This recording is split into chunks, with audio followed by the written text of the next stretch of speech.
पिछले 1-2 साल में किसानों का प्याज कौड़ियों के दाम पे बेचा जा रहा था। एपीएमसी मंडियों में चाहे महाराष्ट्र व अन्य राज्यों में किसानों का 2 रुपये, 5 रुपये, 8 रुपये इतने कम दाम में किसानों ने अपना प्याज बेचा है। तब सरकार चुप बैठी थी। बहुत दिनों के बाद, लंबे इंतजार के बाद अभी 1-2 हफ्ते के बीच प्याज के जो दाम है उसमें थोड़ी वृद्धि होनी शुरू हो चुकी है। लेकिन सरकार ने इस पर तुरंत एक्शन लेने का निर्णय किया है। सरकार को गुहार लगाते, विनती करके कि प्याज के दाम के बीच में आपने हस्तक्षेप किया तो महाराष्ट्र की मुंबई और दिल्ली में और पूरे देश में लाखों की तादाद में प्याज उत्पादक किसान आंदोलन करेंगे। इसका खामियाजा सरकार को भुगतना पड़ेगा। इसकी जिम्मेवारी सरकार की होगी। पिछले 1-2 साल में किसानों का प्याज कौड़ियों के दाम पे बेचा जा रहा था। एपीएमसी मंडियों में चाहे महाराष्ट्र व अन्य राज्यों में किसानों का 2 रुपये, 5 रुपये, 8 रुपये इतने कम दाम में किसानों ने अपना प्याज बेचा है। तब सरकार चुप बैठी थी।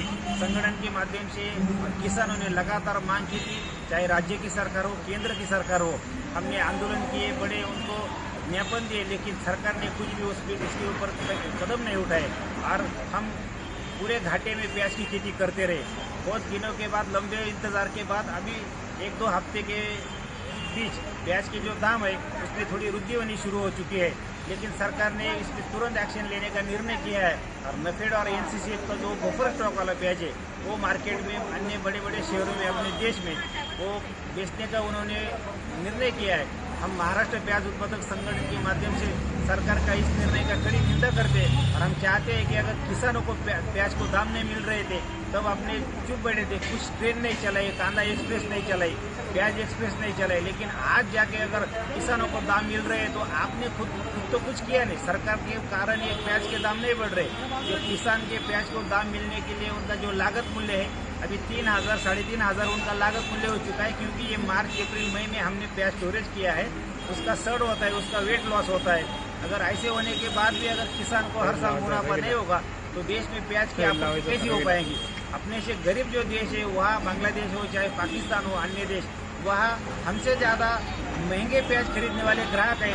तो देश को महासत्ता कहने वाले, महासत्ता बनाने वाले 12 साल से सत्ता में बैठे ये केंद्र की सरकार किसानों के प्याज के दाम बढ़ते तब क्यों डर जाती है। तो हम महाराष्ट्र प्याज उत्पादक संगठन के माध्यम से सरकार को गुहार लगाते, विनती करते कि प्याज के दाम के बीच में आपने हस्तक्षेप किया तो महाराष्ट्र की मुंबई और दिल्ली में और पूरे देश में लाखों की तादाद में प्याज उत्पादक किसान आंदोलन करेंगे। इसका खामियाजा सरकार को भुगतना पड़ेगा। इसकी जिम्मेवारी सरकार की होगी।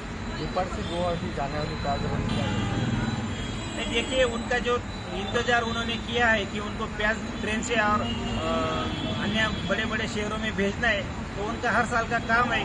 लेकिन हमारा तकरार और हमारी जो सरकार के ऊपर जो आरोप है ये है कि आप खाली प्याज के दाम गिराने के लिए क्यों आते हैं। आपको किसानों का प्याज है उसका लागत मूल्य, चाहे खाद हो, पेस्टिसाइड हो, सीड्स है, लेबर चार्जेस है, उनकी महंगाई हर दिन, हर साल, हर महीने बढ़ रही है। हमें प्याज का जो दाम है वो भी हर साल पहले साल से अधिक और ज़्यादा मिलना चाहिए।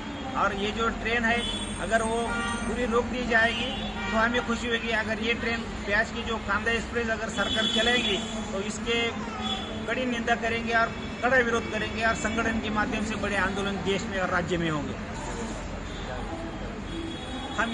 हम इसके ऊपर एक हमारा कहना है कि अगर आपको लासलगा हो, चाहे निफाड़ हो, महाराष्ट्र हो, अन्य राज्यों से अगर आपको प्याज, सरकारी प्याज अगर वहाँ लेके जाना है और सरकार का प्याज मार्केट में उतार के आपको दाम गिराना है तो इससे पहले जिन जिन किसानों ने प्याज कम दाम में बेचा है तो उसके लिए आप सब्सिडी दे दो और 1-2 ट्रेन अगर वहाँ आप भेजेंगे और किसानों का प्याज का दाम आप गिराएंगे तो इसका खामियाजा सरकार को भुगतना पड़ेगा।